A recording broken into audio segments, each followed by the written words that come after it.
ซิมาเบิ่งขนมแปะยิง สายซองมันเป็นอะไร เป็นแบบนี้เป็นหูผีฟุตเทอร์แบบนี้สีส้มแล้วก็มีหูแปะยิงสองอันนี้ ซื้อยืดใส่นี่ ข้างเดียวก็เป็นแบบนี้ข้างเดียวนะ ลูกซื้อยืดใส่นี่ ข้างหน้านี่มันเป็นข้างเดียวมอมาก เอาถามยังบ่ตอบซื้อยืดใส่นี่ลูกซื้อยืดใส่ ไอติ๊ก ไอติ๊กตึกใด ติ๊กเก้า โอเคอันยกขึ้นมาค่ะเจ้าเบิ้ง ใส่ ทาง จกขึ้นมาเบิ่งข้างในเป็นจังได ทางในเป็นแบบไหน ข้างในเป็นแบบนี้หนึ่งสองสามเป็นแบบนี้เด้ โอ้ มันเป็นขนมเนาะ ขนมนะ ทอดมาอันนึง ถอดมา เอามาเป็นลิ้นให้กับเจ้าเบิ่งเด้อ ไอศครีมมันมีกันย่อย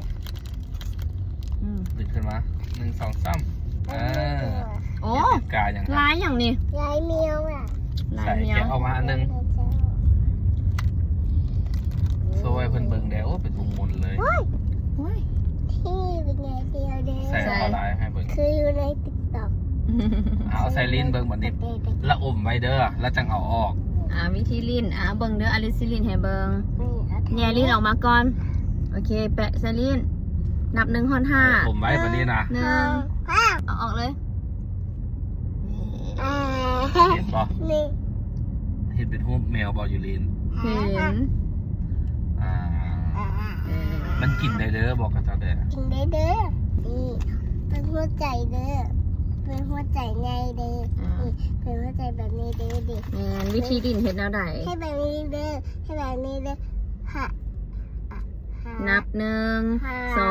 3โอ้เป็นลายอยู่ในลิ้นเลย ต้องอมไปก่อนอลิสอมไปพร้อม โอ้